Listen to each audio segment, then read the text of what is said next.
Акылбек Жапаров деген отко салса күйбөгөн, сууга салса чөкпөгөн бир киши бар. Улам бир келген бийликтин короосун шыпырып, эптеп бизнесин жасап оокатын өткөрүп келет. Бул киши учурда менин камакта жаткан атамды, экс-президент Алмазбек Атамбаевди кум төргө жабыштырып, курулай эле кара көө жаап, далилсиз маалымат таратты. Акылбек Жапаров илгери саясаттын босогусунда жүргөн кезинде атамдын жумушуна чычкандай серай мышка болуп келип, эски костюм шымы менен жумуш сурап, инимди садикке чейин алып барып келчү эле байкуш бол. Акылбек Жапаров жашыңыз деле келип калды. Крысадай болгон иштериңизди токтотпойсузбу? Ансыз деле жаштар сизди жек көрөт. Илгери атам оппозицияда кезинде айылга жалдырап келчү эмес белеңиз. Ошондо оппозицияга батпай же Бакиевке батпай жүргөн кезиңиз болчу. Атама жалдырап жүрүп эле кийин Бакиевке сатылып, биздин үйгө келип самуур кайнатып жүрдүңүз эле. Ошол күн эсиңизден чыгып калдыбы? Уятыңыз жок экен. Эми түрмөдө олтурган кишини тепкилеп, шубап жатасыз. Кыскасы, эркек эмес экенсиз дейт Сейит Атамбаев өзүнүн Instagram баракчасында.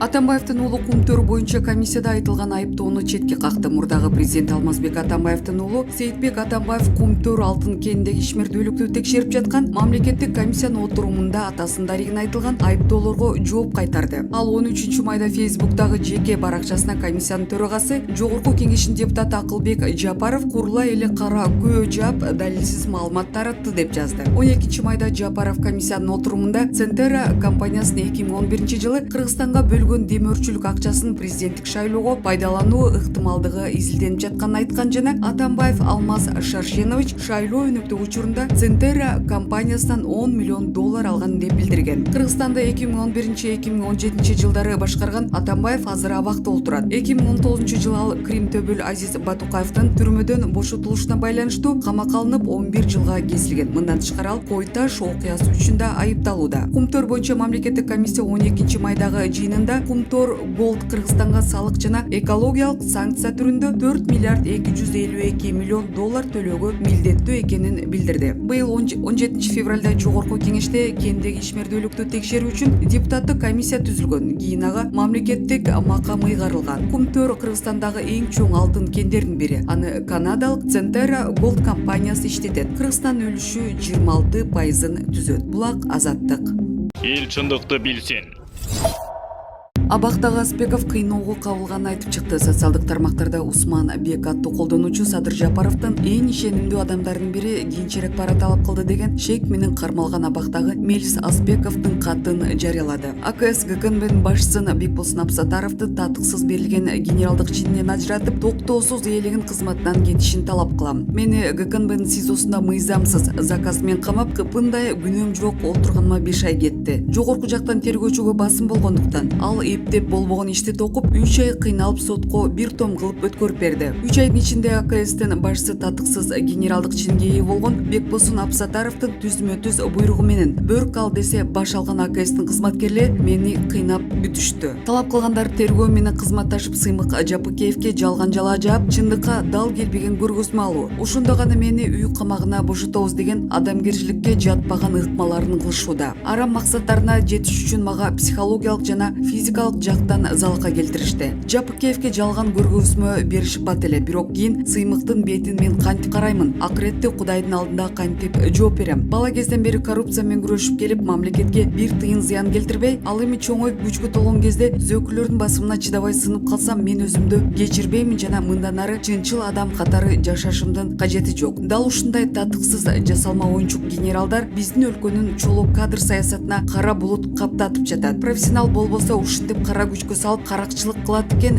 тергөөдө акыйкатты орун алып, мен ишим кыскарат деген өчпөс үмүтүм бар эле. Андай болгон жок. Мындан мурун Абдилсегизбаев айтып чыккан эле, бул Абсатаровдун журналист Геннадий Павлюктун Алматы шаарында чекстердин колуна каза тапканына түз байланышы бар деп. Эркин Буликбаев аган айтканы эсимде. 2010 жылдагы төңкөрүшкө чейин бул Бекболсун бизди аңдып күн көрсөтчү эмес дегени. Ушул эркулдун кылыктарын билген Садыр Жапаров кайсыл кыйраткан иши үчүн генералдыкты берди? Же 15 килограмм бок курсак үчүнбү? Маалымат булагы UIKG. Эл чындыкты билсин. Кыргыз Республикасынын президенти Садыр Жапаров бүгүн 13 майда кыргызстандыктарды Орозо айт майрам менен куттуктады. Төмөндө мамлекет башчысынын куттуктоосу. Урматтуу мекендештер, урматтуу мусулман боордоштор, Орозо айтыбыз маарек болсун. Орозо айт кайрымдуулуктун жана кубанычтын жышаны, элибиздин эзелтен бери белгиленип келе жаткан салттуу майрамдардын бири. Бул күнү элибиз салт катары бири-биринин үйүнө каттап, даам сызып, изги бата тилектерин айтып келишет. Бүткүл ислам дүйнөсү бул күндү мээримдүүлүктүн, кечиримдүүлүктүн жана жаңылануунун белгиси катары тосуп алат. Дүйнөдөгү түзүлгөн санитардык эпидемиологиялык кырдаал элибиздин коопсуздугун камсыздоо үчүн бизди белгилүү чектөөлөргө кириптер кылды. Орозо айында элибиздин бул чектөөлөргө түшүнүү менен мамиле кылгандыгы мамлекетибиздин келечегине болгон ишенимин бекемдейт. Бул жолку майрамдагы аргасыздыктан чектөөлөр шартында өтүүдө. Мамлекет коронавирус инфекциясы менен күрөшүүгө болгон күчүн өрөп жатат. Мындан сырткары ыйык Орозо айында өлкөбүздүн аймактык бүтүндүгүнө жана коопсуздугуна коркунуч туудурган окуялар да болуп өттү. Балким мында жараткандын бир жакшылыгы болсо керек. Балким бул ыймандын, бекемдиктин жана Кудайга болгон ишенимдин сыноосудур. Элибиздин айкөлдүгү, кайраттуулугу, кыраакылыгы, кайрымдуулугу, мекенчилдиги мындай кырдаалда тирек болуп берет деп терең ишенем. Азыркы учурда биздин бардык үмүт, дуба тилектерибиз ынтымак менен тынчтыктын болушуна багытталышы керек. Жараткан ар бир үйгө ден соолук, тынчтык, тоокчулук жана бакубат жашоо болсун. Айтыңыздар маарек болсун. Эл чындыкты билсин. Экс-судья Жапаров токтоосуз колонияга кайтарылып, Жээнбеков кызмат ордуна келиши керек. Конституциялык соттун мурунку судьясы Клара Сооронкулова Жеңиш Молдокматовго коюлган айыптар боюнча пикирин билдирди. Жеңиш Молдокматовго козголгон кылмыш иши өзгөртүлдү. Эми ал Кыргыз Республикасынын борбордук шайлоо комиссиясынын добуш берим жыйынтыктарын жокко чыгарууга мажбурлоо максатында 2020 жылдын 5-6 октябрында массалык башаламандык уюштурган деп айыпталууда. Мындан кандай жыйынтык чыгат? Эгерде 5-6 октябрь окуялары кылмыш катары каралса, анда Жапаров токтоосуз колонияга кайтарылып, Жээнбеков президенттин кызмат ордуна кайра келиши керек. Парламенттик шайлоонун жыйынтыктарын таанылып, Биримдик жана Мекеним Кыргызстан партияларына мандат тапшырылышы керек, деди Сооронкулова. Булак факт KG. Түркиянын президенти кыргыз элин жана Жапаровду Орозо айт майрам менен куттуктады. Түркия Республикасынын президенти Режеп Тайип Эрдоган Кыргызстан элин жана Кыргыз Республикасынын президенти Садыр Жапаровду Орозо айт майрам менен куттуктады. Бул тууралуу президенттин басма сөз кызматы билдирет. Бул ыйык майрам кол сунуу, бир тууганчылык жана сабырдуулук сезимдерин бекемдейт. Быйыл пандемия ислам дүйнөсүнө терс таасирин тийгизүүсүн улантып жатат. Мен ислам дүйнөсүнө туруктуулук менен бейпилчиликтин кайтып келүүсүн тилейм деп айтылат куттуктоодо. Режеп Тайип Эрдоган Садыр Жапаровго чың ден соолук жана албан ийгиликтерди. Ал эми боордош кыргыз элине эсенчилик жана бакубатчылык каалады. Булак медиа центр.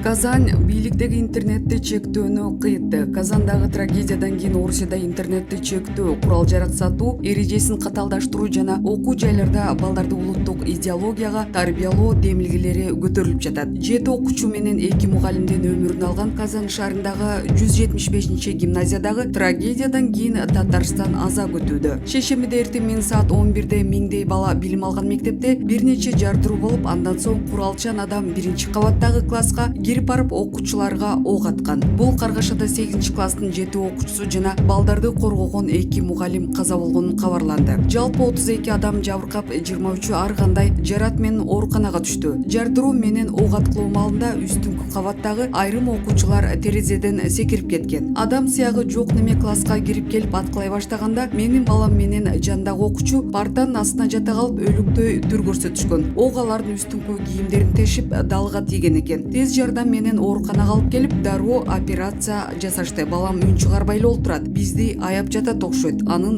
көз алдында эле классташтарын атып салбадыбы, деди жарат алган окуучулардын биринин энеси. Булак Азаттык. Эл чындыкты билсин. Көңүл буруңуз. Манас аэропортунда чек арадан жана бажы көзөмөлүнөн өтүү схемасы өзгөртүлдү. Манас эл аралык аэропорту ачык акционердик коому Манас аэропортунун аэробекет комплексинде эл аралык каттамдардын жүргүнчүлөрдүн кыймыл схемасы өзгөргөндүгү жөнүндө билдирет. Маалымат кылайык, 2021 жылдын 4-майынан тарта Манас аэропортунун аэробекетинде АБК жүргүнчүлөрдүн чек арадан жана бажы көзөмөлүнөн өтүү схемасы өзгөрүлдү. Өзгөртүүлөр эл аралык каттамдардын жүргүнчүлөрүнө гана тиешелүү. Каттоодон өтүү жана жүктөрдү тапшыруу мурдагыдай эле Манас аэробекет комплексинин 2-кабатында жүргүзүлөт. Ал эми чек ара жана бажы көзөмөлүнөн өтүү аэропорттун батыш канатындагы 3-кабатта АБК-2 жаңы имаратында жүргүзүлүүдө. Мындай өзгөрүүлөр эл аралык каттамдардын жүргүнчүлөрүн тейлеген АБК-2 жаңы имараттын курулуп бүтүшүнө жана пайдаланууга берилишине байланыштуу. Жүргүнчүлөргө ыңгайлуу шарт түзүп берүү максатында аэробекеттин аянты кеңейтилди. Азыр анын аянты 8,2 миң чарчы метрди түзөт. Жаңы 3 кабаттуу АБК-2 имараттын аянты 4,5 миң чарчы метр. Эл аралык каттамдарды учуп келүү жана учуп кетүү тейлөөчү сектордун аянты дээрлик 3,7 миң чарчы метрди түзөт. Булак медиа центр. Эл чындыкты билсин.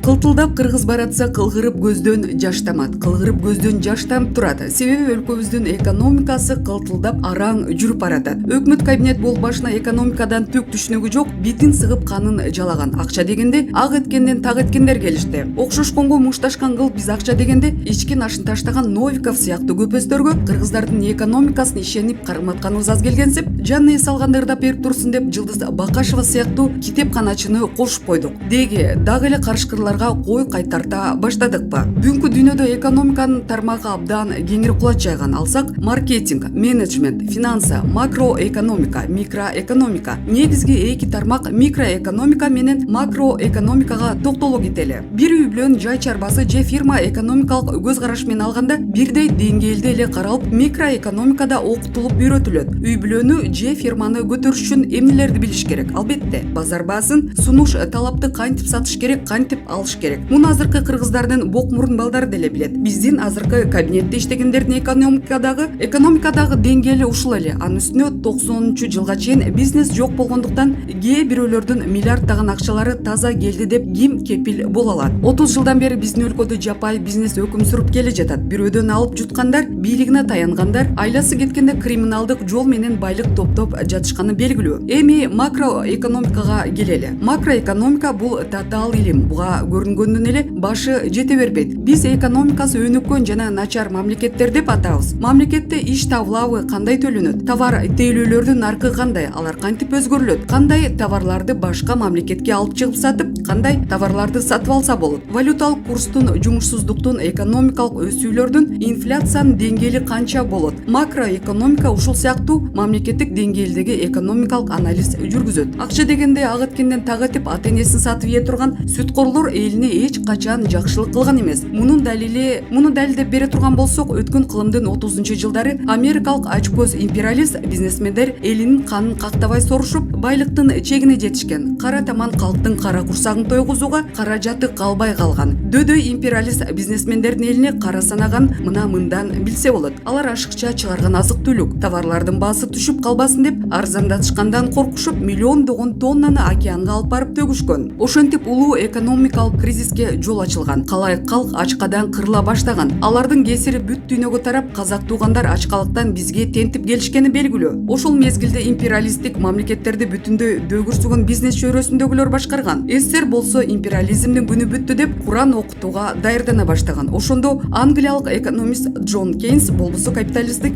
дүйнө урап калмак. Кейнс рыноктук экономикага негиз салып, микроэкономикалык бизнесмендердин экономикасын аттап өтүп, макроэкономикага жол ачкан. Кейнстин эмгеги менен мамлекет экономиканы жөнгө салуунун жолдорун тапкан. Монополист бизнесмендерге мурунтук салынып, рынок экономикасынын шарттары иштелип чыккан. Мына биз да мамлекетибиздин экономикасын жеп жутарлардын колуна салып берип койдук. Сүткө оозун күйгүзгөн айранды үйлөп ичет дешчү ата бабабыз. Биз эки жолу сүткө оозубузду күйгүздүк. Сүткө тойгон торпоктой болгон Сапар Исаковго окшогондор дардалаңдап жүрүп кыргыз элине не деген шумдуктарды көрсөтпөдү. Ак пейил кыргыз элибиз да жутардан тажабай койдук. Бизге элдин түшүгүн сезген жетекчилер дем алган абада эле керек. Булак Назар Ньюс. Акылбек Жапаров Центера Голд компаниясы 26 жыл ичинде болгону 1 миллиард 700 миллион доллар төлөгөн. Кумтөр алтын кенин иштеткен Канаданын Центера Голд компаниясы 26 жыл ичинде кыргыз өкмөтүнө 4 миллиард доллардын ордуна болгону 1 миллиард 700 миллион доллар төлөгөн. Бул тууралуу Кумтөр боюнча депутаттык комиссиянын төрагасы Акылбек Жапаров парламенттик комитеттин жыйынында билдирди. Анын айтымында канадалык компания маалыматтарды манипуляциялаган. Депутаттык комиссиянын бүтүмүнө ылайык Центеранын сайтында жарыяланган жарыяланган маалыматтар бурмаланган. Ал жакта компания иш жүргүзүп баштагандан бери 4 миллиард долларды Кыргыз өкмөтүнө которгондугу белгиленген. Бирок иш жүзүндө 26 жыл ичинде болгону 1 миллиард 750 миллион доллар, тактап айтканда 2,5 эсе аз каражат которгон, деди Жапаров. Булак Назарнёв.